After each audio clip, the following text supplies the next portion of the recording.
Hi ಎಲ್ಲರಿಗೂ ನಮಸ್ಕಾರ. Welcome back to Tanya's vlogs in Kannada. ಎಲ್ಲರೂ ಹೇಗಿದ್ದೀರಾ?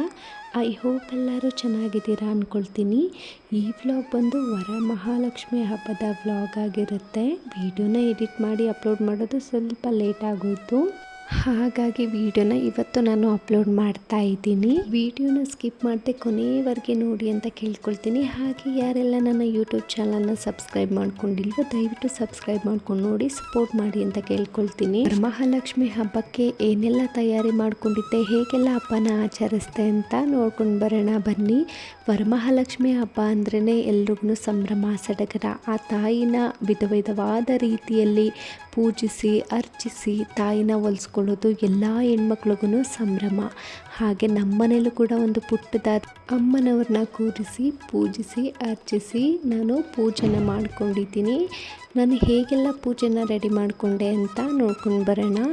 ನಾನು ವರಮಹಾಲಕ್ಷ್ಮಿ ಹಬ್ಬ ಶುಕ್ರವಾರ ಇದ್ದರೆ ಗುರುವಾರನೇ ನಾನು ನೈಟ್ ಫುಲ್ ನಿದ್ದೆ ಮಾಡ್ತೇನೆ ಎಲ್ಲನೂ ತಯಾರಿ ಮಾಡಿಕೊಂಡೆ.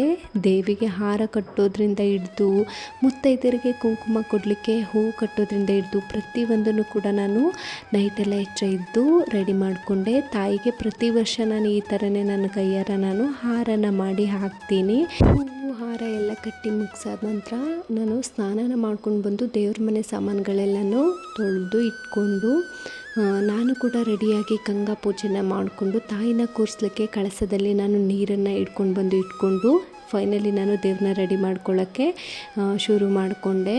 ದೇವ್ರ ಮನೆಯಲ್ಲಿ ನನಗೆ ಯಾವ ಥರ ದೇವ್ರನ್ನ ಕೂರ್ಸೋಕ್ಕೆ ಬೇಕಿತ್ತು ಆ ಥರ ಎಲ್ಲ ಪೂರ್ತಿಯಾಗಿ ನಾನು ರೆಡಿ ಮಾಡಿ ಇಟ್ಕೊಂಡು ಒಂದು ಮಣೆನ ಇಟ್ಕೊಂಡಿದ್ದೀನಿ. ಅದರ ಮೇಲೆ ಅಷ್ಟದಳ ಪದ್ಮ ರಂಗೋಲಿನ ಹಾಕಿ ಒಂದು ಬಾಳೆ ಎಲೆನ ಇಟ್ಕೊಂಡು ಅದ್ರ ಮೇಲೆ 3 ಹಿಡಿ ಅಕ್ಕಿನ ಹಾಕ್ಕೊಂಡು ಕಳಸದಲ್ಲಿ ಏನು ನೀರು ತುಂಬಿಸಿ ಇಟ್ಕೊಂಡಿದ್ದೆ ಅಲ್ವ ಅದನ್ನು ಬಾಳೆ ಎಲೆ ಮೇಲೆ ಇಟ್ಟು ದೇವ್ರನ್ನ ನಾನು ಪ್ರತಿಷ್ಠಾಪನೆ ಮಾಡ್ಕೊಳ್ಳೋಕ್ಕೆ ರೆಡಿ ಮಾಡಿಕೊಂಡೆ. ಇಟ್ಕೊಂಡಾದ ನಂತರ ಫಸ್ಟು ಅದಕ್ಕೆ ನಾನು ಸೀರೆನ ಉಡ್ಸ್ಕೊಂಡ್ಬಿಡೋಣ, ಆಮೇಲೆ ಕಳಸ ಸ್ಥಾಪನೆಯನ್ನು ಮಾಡ್ಕೊಳ್ಳೋಣ ಅಂತ ಹೇಳಿ ನಾನು ರೆಡಿ ಮಾಡ್ಕೊಳ್ತಾ ಇದ್ದೀನಿ. ಸೀರೆ ಎಲ್ಲ ಉಡ್ಸಾದ ನಂತರ ನಾನು ಇವಾಗ ಕಳಸ ಸ್ಥಾಪನೆಯನ್ನು ಮಾಡಿಕೊಂಡೆ. ಗಂಗಾ ಶ್ಲೋಕವನ್ನು ಹೇಳಿಕೊಂಡು ಕಳಸ ಸ್ಥಾಪನೆಯನ್ನು ಮಾಡಿಕೊಂಡೆ.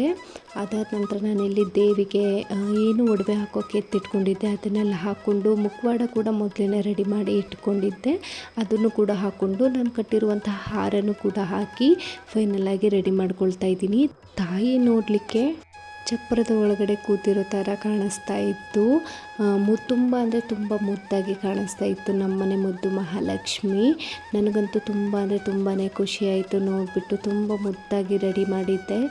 ಅದಾದ ನಂತರ ನಾನು ಪೂಜೆಗೆ ಬೇಕಿದ್ದಂತಹ ತಟ್ಟೆಗಳನ್ನೆಲ್ಲ ಜೋಡಿಸಿ ಇಟ್ಬಿಟ್ಟು ಮೊದಲಿಗೆ ನಾನು ಹೊಸ್ತಿಲು ಪೂಜೆಯನ್ನು ಮಾಡಿಕೊಂಡು ಆನಂತರ ತಾಯಿನ ಪೂಜೆ ಮಾಡ್ಕೊಳ್ಳೋಣ ಅಂತ ಹೇಳಿ ಕೂತ್ಕೊಟ್ಟೆ. ನೆಮ್ಮದಿಯಾಗಿ ಸಮಾಧಾನವಾಗಿ ನಾನು ಪೂಜೆಯನ್ನು ಮುಗಿಸ್ಕೊಂಡೆ. ಮೊದಲನೇ ಲಗ್ನದಲ್ಲೇ ನಾನು 4:15 ಲಗ್ನದಲ್ಲೇ ನಾನು ಪೂಜೆನ ಮುಗಿಸ್ಕೊಳ್ಳೋಣ ಅಂತ ಹೇಳಿ ಕೂತ್ಕೊಂಡೆ. ಆರಾಮಾಗಿ ತುಂಬ ಅಂದರೆ ತುಂಬ ಟೈಮ್ ಸಿಕ್ಕಿತ್ತು ನನಗೆ ಪೂಜೆಗೆ. ಆರಾಮಾಗಿ ಕೂತ್ಕೊಂಡು ನಿಧಾನಕ್ಕೆ ತಾಯಿ ಶ್ಲೋಕ ಮಂತ್ರ ಎಲ್ಲನೂ ಹೇಳಿಕೊಂಡು ಪೂಜೆನ ಮಾಡಿಕೊಂಡು ಕುಂಕುಮ ಅರ್ಚನೆ ಧೂಪ ದೀಪ ಆರತಿ ಎಲ್ಲನೂ ಮಾಡಿಕೊಂಡೆ. ಅಮ್ಮನೂ ಕೂಡ ನನಗೆ ಪೂಜೆಗೆ ಬೇಕಾದಂಥ ಎಲ್ಲ ತಯಾರಿನೂ ಮಾಡಿಕೊಟ್ಟು ಅವರು ಕೂಡ ಇನ್ನೊಮ್ಮೆ ಸ್ನಾನ ಮಾಡ್ಕೊಂಡು ಬಂದು ತಾಯಿಗೆ ಪೂಜೆಯನ್ನು ಮುಗಿಸ್ಕೊಂಡು ಆರಾಮಾಗಿ ಕೂತ್ಕೊಂಡು ಬೇಡ್ಕೊಂಡ್ರು. ನಾನು ಕೂಡ ಆರಾಮಾಗಿ ಸ್ವಲ್ಪ ಹೊತ್ತು ಕೂತ್ಕೊಂಡು ಧ್ಯಾನ ಮಾಡಿಕೊಂಡು ಆರಾಮಾಗಿ ನಾನು ಪೂಜೆನ ಮುಗಿಸ್ಕೊಂಡೆ. ನೋಡ್ತಾ ಇರ್ಬೋದು ನನ್ನ ಮನೆಯ ಮುದ್ದು ಮಹಾಲಕ್ಷ್ಮಿ ಈ ಥರ ಕಾಣಿಸ್ತಾ ಇದ್ರು. ಮರೀತೇನೆ ಕಾಮೆಂಟ್ ಮಾಡಿ ನಮ್ಮ ಮನೆಯ ಮುದ್ದು ಮಹಾಲಕ್ಷ್ಮಿ ಹೇಗೆ ಕಾಣಿಸ್ತಾ ಇದ್ರು ಅಂತ.